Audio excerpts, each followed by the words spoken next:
Welcome back to Words of the Wise. Today I have Chief Arredondo from Carrollton PD. I am really looking forward to this conversation. Wellness is a primary focus and priority for him. So, welcome to the show, Chief Arredondo. Thank you so much for being here. Thank you. I appreciate this opportunity to speak to you and your audience today. Of course. No, I was really hoping that I can get to know you a little bit more and you could give us a little bit of background. What was your upbringing like prior to law enforcement? Well, really wasn't all that exciting. I worked a lot as a kid. I played sports. I grew up in a small town south of Dallas, Texas, and I've got four siblings. And my mother worked really hard. She taught us right from wrong from the get-go, and I like to feel like we're all very somewhat successful in our chosen professions.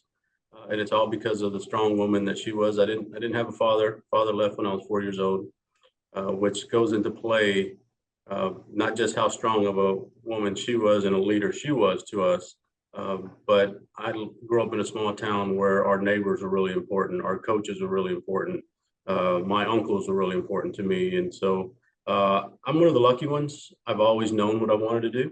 Mm. There's drawings and all kinds of stories of me as a young kid, kindergarten, saying I wanted to be a police officer. My best friends through school will tell you that I used to shove them up against the wall and pat them down and just play around like we were, like things you saw on TV. Um, and so I've been one of the lucky ones where I've always had a direction. I've always known what my North Star was, where I was headed. And so I had a great mother, great siblings.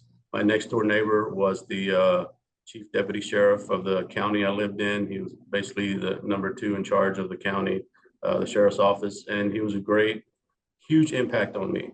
Uh, told me, gave me great advice regularly and visited with me. And I would sit at the window and wait for him to come in and watch him uh, after a long day of work. And he was just, looked like a Texas Ranger with a hat, the white shirt, the shiny gun, the leather. I mean, he looked really sharp. And one of the things I got from him was that you must treat people well, treat people kind. And what he would do is he made time for people, and he would go in and visit his family, but he always had people waiting for him, even at his home, because it was a small community, and he helped everybody he could, to include me, his neighbor, who was always bugging him for advice and things. And so he's a big part of my life as well. His name was James Ledbetter. And I went into the Army. I spent 4 years in the Army, and I came out of the Army and I applied to the Dallas Police Department. I spent 24 years with the Dallas Police Department. After 24 years, I went to be the chief of Victoria, Texas, which is a small town, about 70,000 folks, just south of Houston, 2 hours south of Houston on the Texas coast.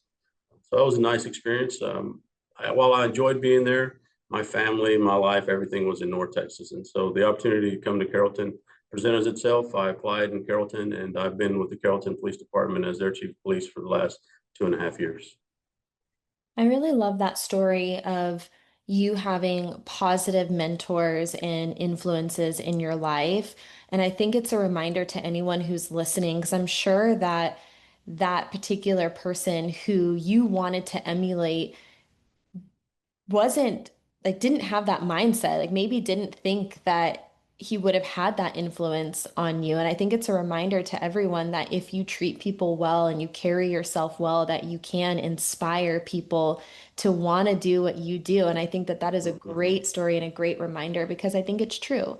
I think that if Sure. you present yourself and you carry yourself in a way that is respectable and you treat people with kindness and humanity, that people are going to want to emulate that. Yeah, and he gave me some of the best advice ever. As I was growing up, and I was very impressionable, obviously, but he noticed that some kids were not doing the right thing. I was working really hard to do the right thing, but he taught me probably the most important lesson I've come across is the importance of perception. That Mm, even if I wasn't doing what they were doing, if I was associated with them, I might as well be doing it. And I'll tell you what he said to me, which is very country. And he said, if you hang around the goats long enough, you start smelling like them. Yeah. And so I don't know if you ever smelled a goat, it smells pretty bad. So it was a country saying, but it was all about perception and Yep. how important perception is. And when you become a chief of police or any type of leader, and what is leadership? Simply influence. You can't influence or lead others if you don't show that you care about them. And if Hmm. the perception is that you don't care, then they don't care. Yeah. And so you have to be intentional about your approach and caring about your officers. You know, it's so interesting that you said that because I did not have a relationship or a close relationship with my mom. And she was active in addiction and she was in and out of my life. And there was one lesson that she taught me that always stuck with me. And I'm sure there were lots of things that she said, but there was one, and it was almost identical to what you just said.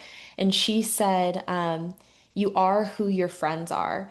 And it was the Absolutely. same thing. She was like, even if you're not doing the things that your friends are doing, because you're hanging out with them, people are going to assume that that's Yep. what you're doing. And I had an Yep. experience like that when I was younger, and it reminded me of that. And it's always stuck with me that I try to have my circle be really positive, and I try to surround myself with people who are doing good things because of Hmm. what you just said. I think that's so funny that you had that Yep. same advice and that was influential for you too.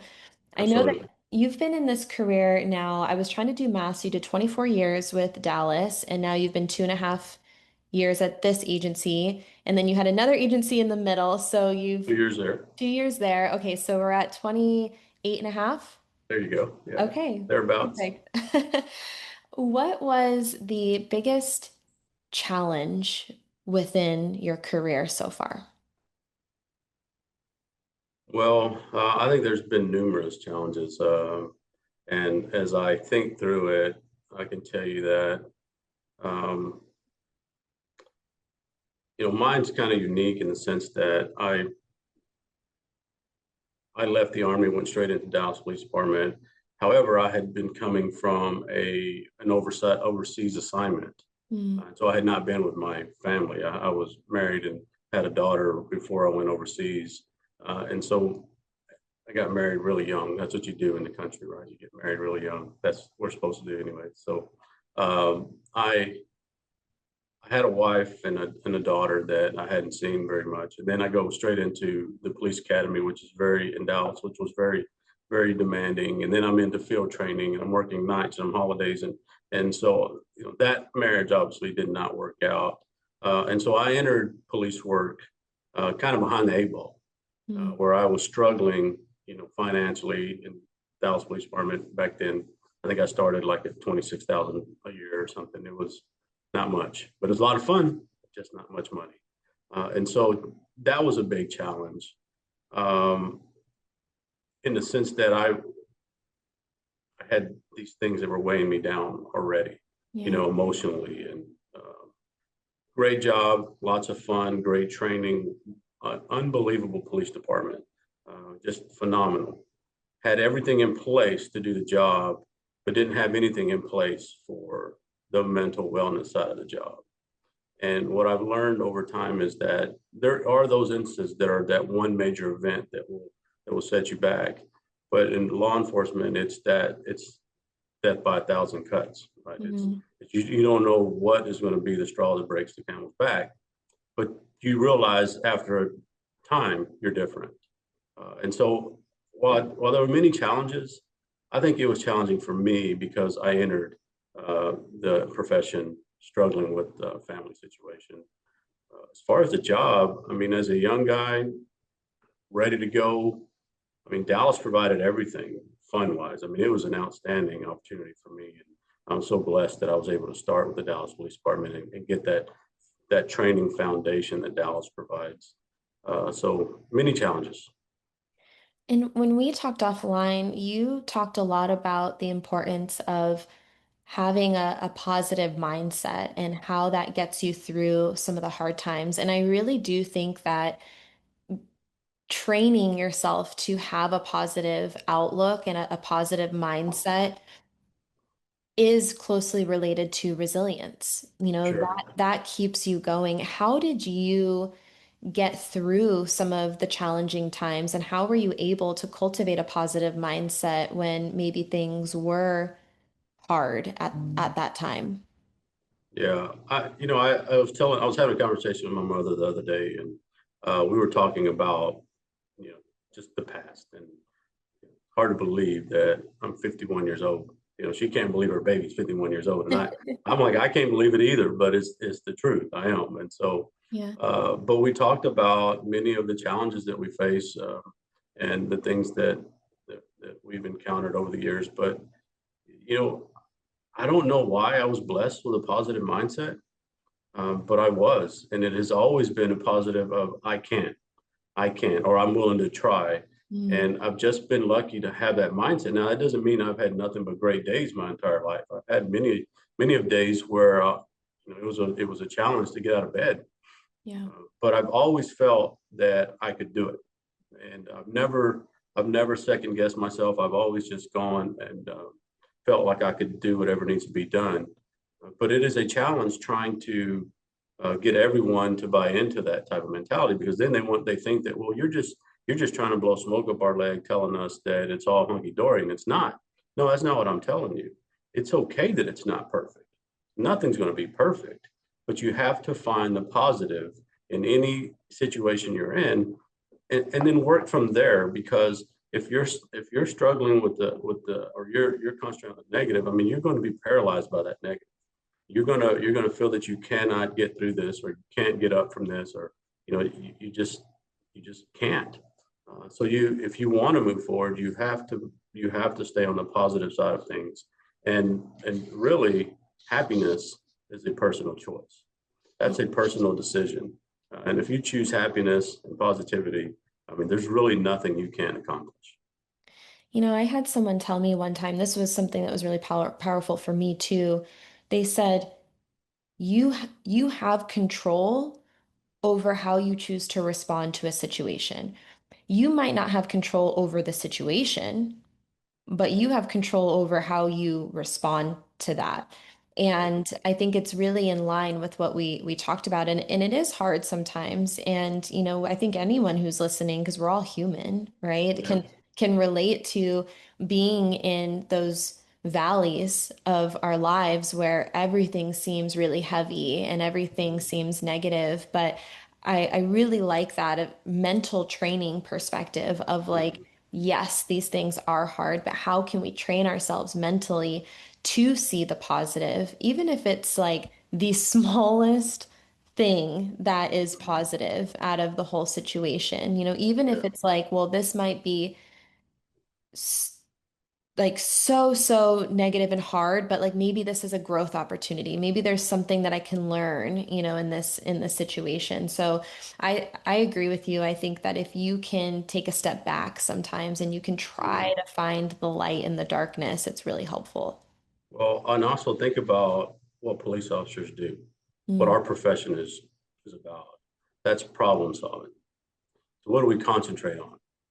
We concentrate on problems because we're supposed to fix problems, mm, and we lose the positive side of things because we're so focused on fixing things. We're mm, so focused on fixing a problem that we fail to realize how good things really can be, or are.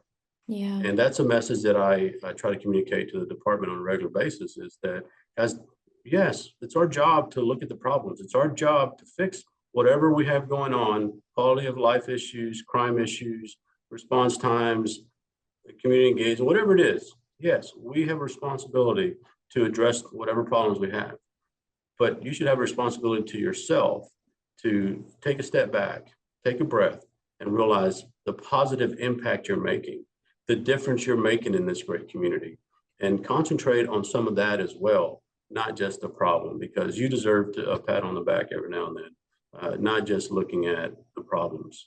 So, again, difficult to convey or to get them to accept, but it's a fact. We concentrate on problems because that's our job.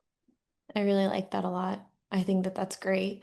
I wanted to talk a little bit about your current organization. So you stepped in as chief about 2.5 years ago, and you stepped into a challenging environment. Can you talk a little bit about what had happened organizationally right before you stepped into this role, and maybe how you were able to get through that? Sure. So I'm going to take a step back into my past Okay. so that I can kind of explain, where we are today and what happened. So, um, first of all, let me just say I feel I was called to this organization. We say our profession is a calling. You're called to this profession. Well, I feel like I was not just called to the profession, I was called to this organization to help them. Not that I'm special or anything, but my experiences uh, should have been able to help them. And I think we've done a good job in getting them to a better place. So as a young officer, 7 years on, Dallas Police Department, I was working the gang unit, and um, my partner and I, Patrick Metzler, um, we were working off duty on a freeway, and it was an easy night. We're going to get off early that night. We were excited about that. We had one thing left to do, and they were putting in a major highway interchange with different bridges coming in. They call it the High Five, and it was a long project. And we were there working 3 or 4 nights a week, and I needed that job because I was helping my mother with a bunch of different things that she had going on, but I had been in a crash on duty before, and in Dallas, if you get 4 points from a crash, you can't drive a city vehicle, and so we had to have squad cars to work this job, and so we were setting just like this, and side by side, and the superintendent comes and says, here's the lineup. Arredondo, you're in the back. Metzler, you're in front, and Caceres, you're in the middle. And so I looked at my partner and I said, "Dang, man, I don't want to be in the back. What if I get another point?" And what we were doing is we were following a, a truck that had men walking, and we were putting these buttons down so they could separate the lanes. And we were holding traffic back so that they could walk safely and put these buttons down to separate the lanes. And so I told him, I said, "Bro, I don't want to be in the back, man. What if I get another point? Then I can't work." And I'll never forget. He looked at me with his crooked smile like he always used to, and he said, "Bro, I got you. I got it." 30 minutes later, he's hit by a drunk driver.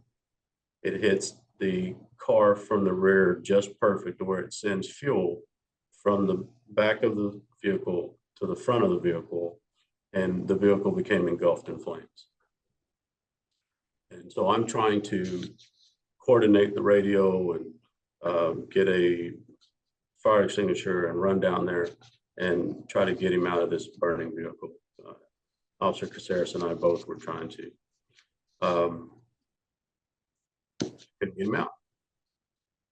Couldn't get him out.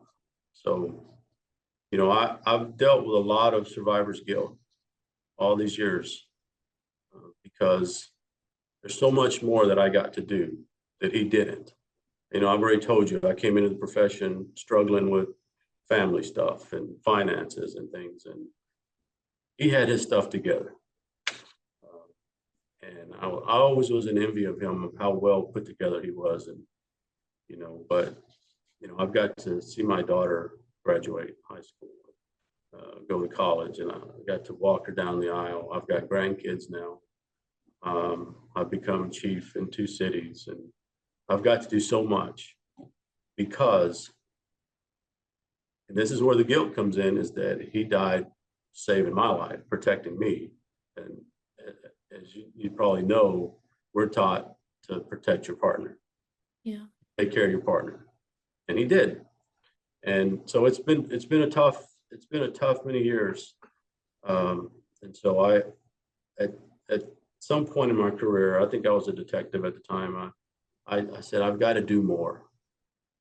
There's nothing wrong with being a detective. I said, but I need to make a positive impact. I need to make a positive difference.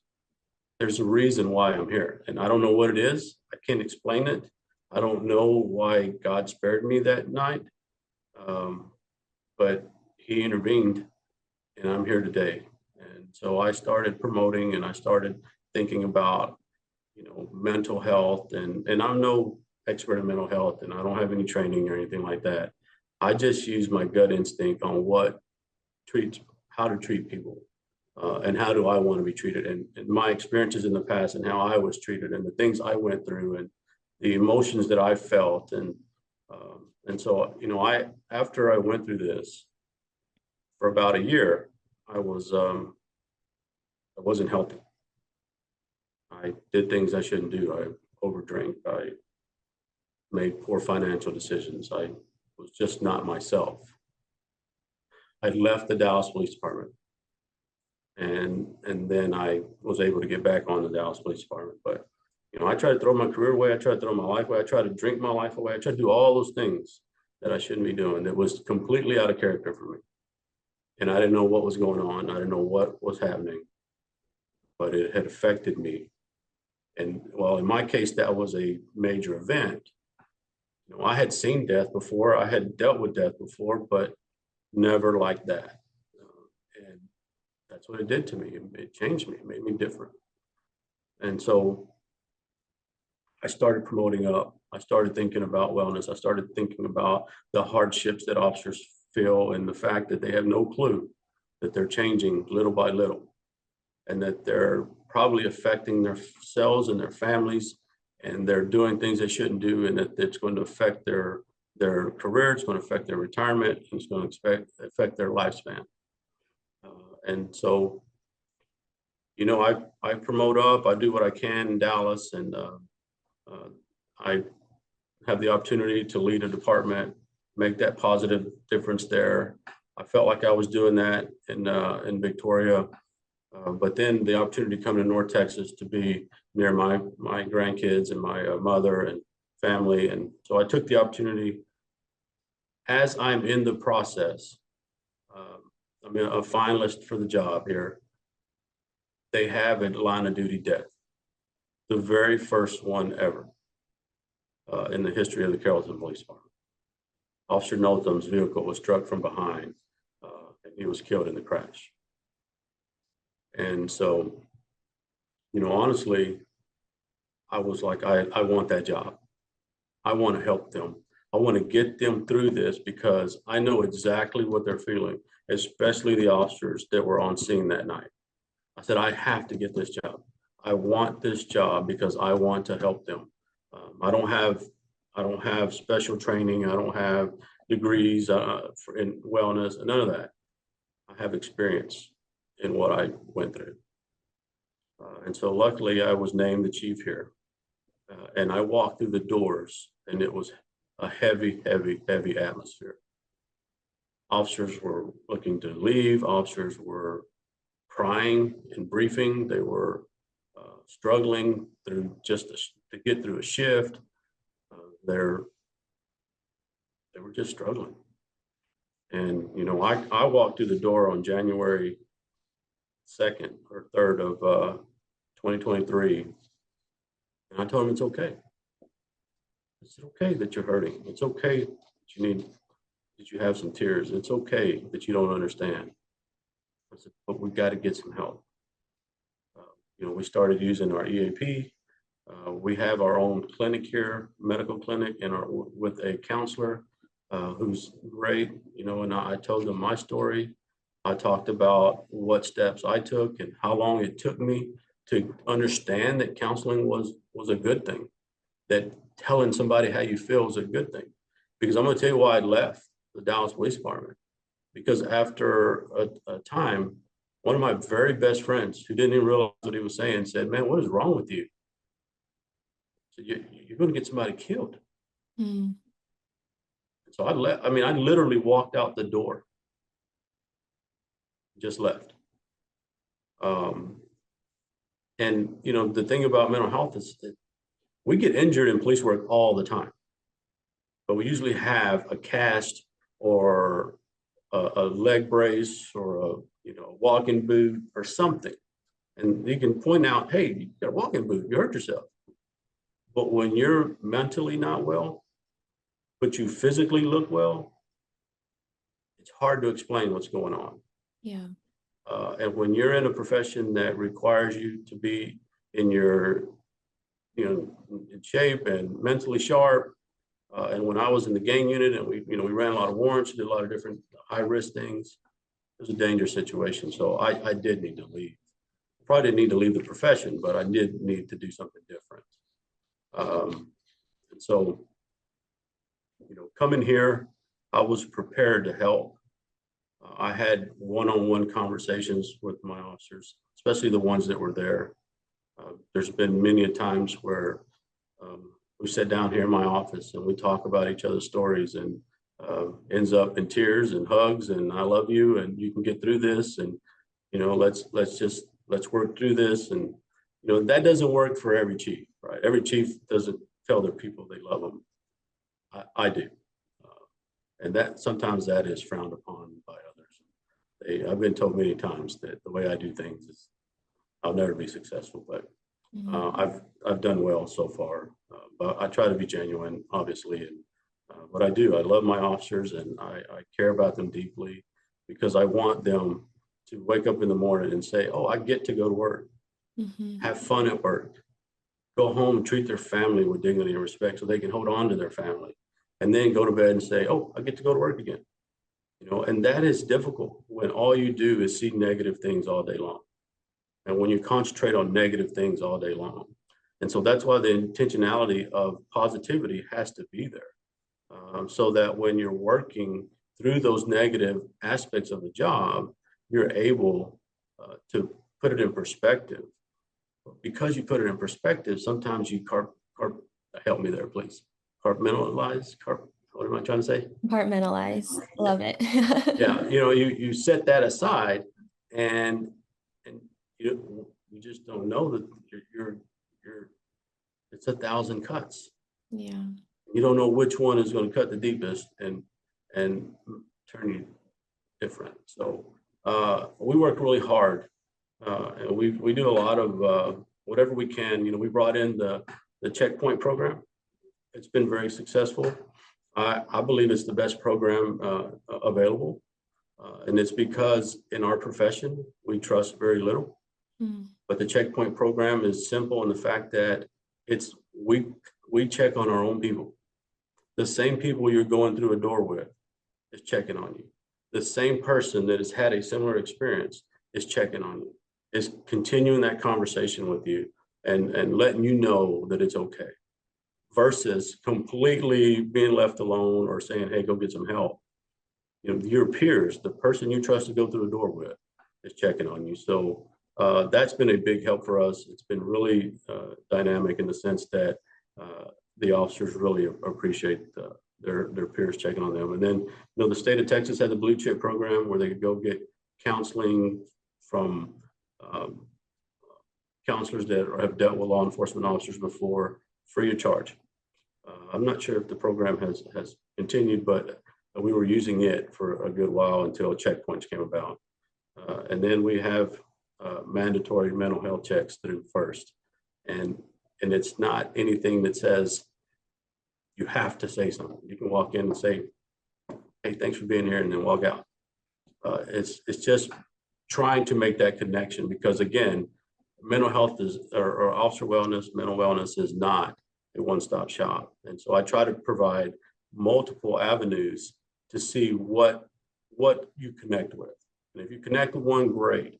If you don't, we'll keep working on it. So but I know it went a long time there, but I want you to know why I wanted this job. I wanted to help them because I almost threw my career away and probably would have ended up not well. There is so much power in sharing your story and being vulnerable. And I truly believe this. And again, I think it goes back to perspective, but our hardest challenges in life, our lowest times can be our biggest opportunity to help others. And as you were speaking, I was actually like really getting emotional because your partner, his legacy is living and breathing through you. Because you went through that, now you have the opportunity to help the people within your organization because you know what it's like. And of course, that's so hard, and no one wants to ever have to go through that.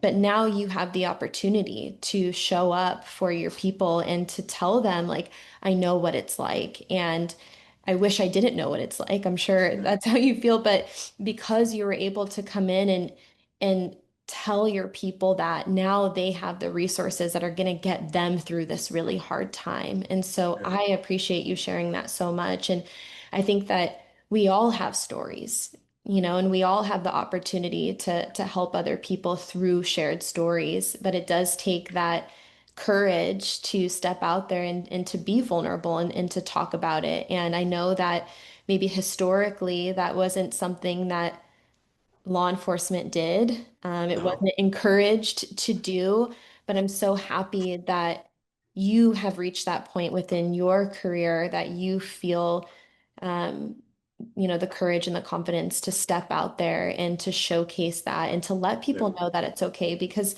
it is so hard when you feel like you're the only one going through it, yeah, and to have people in your corner that are telling you like it's okay to have emotions, yeah. that this is a really hard situation and it's okay. And here are the resources that we're going to give you to get through it. So I appreciate you giving context into what you went through and how you're able to now show up for your team. Yeah, I mean, one of the things I'm really confident in is expressing my experience. Hmm. What I'm not confident in is, what works? What can we, what do I need to add? Where are we at in this? And, you have to be very intentional. And if you run an organization, I mean, you have a lot coming at you at once. And so you have to make sure that, your wellness committee is staying on top of things. And we're lucky. I walked through the door here and they were talking to me about wellness. And I was like, yes, we're going to do this. We got a great gym for so physical wellness. And we give them an hour on duty time to work out and they take advantage of it.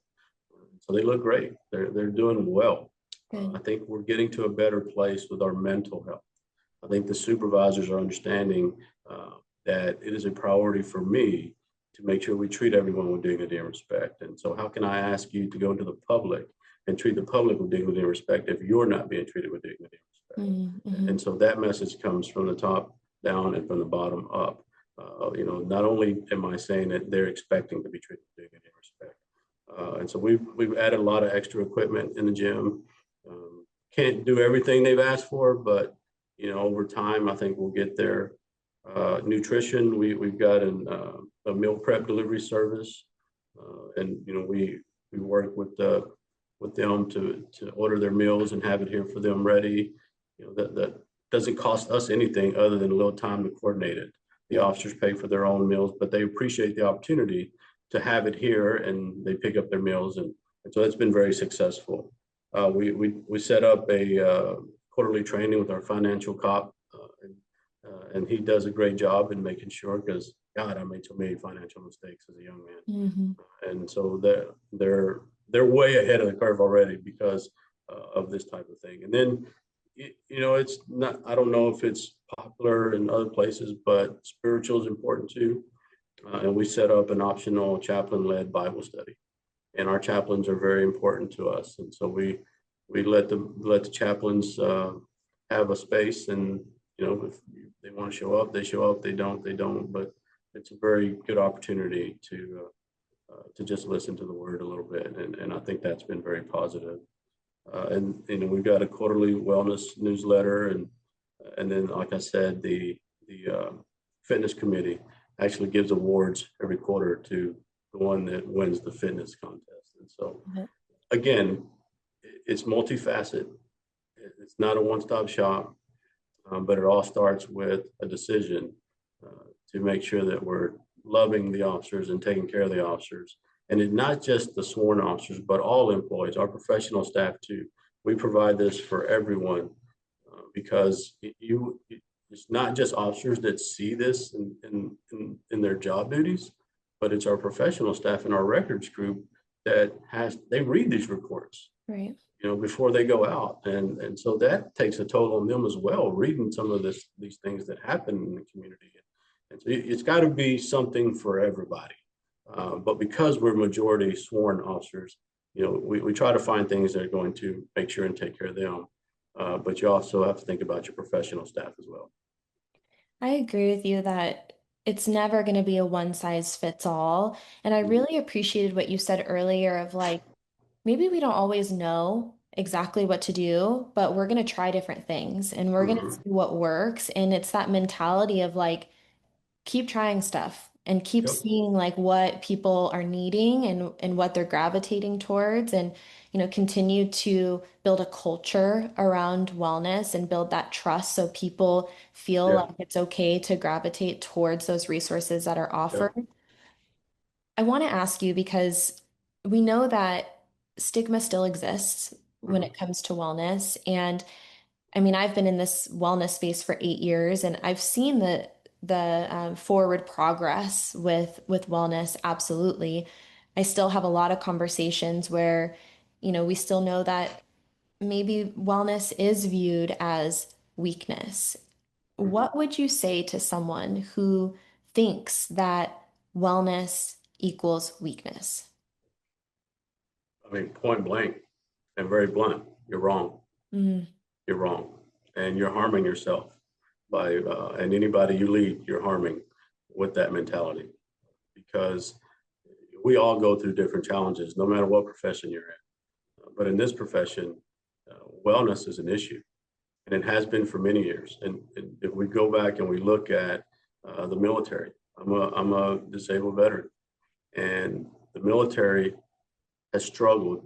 America has struggled with how to deal with our veterans that have seen so many things that they need help with. And it's all expensive. That's the biggest problem. It's all expensive, right? Everything has a cost to it. But there is nothing more important than our people.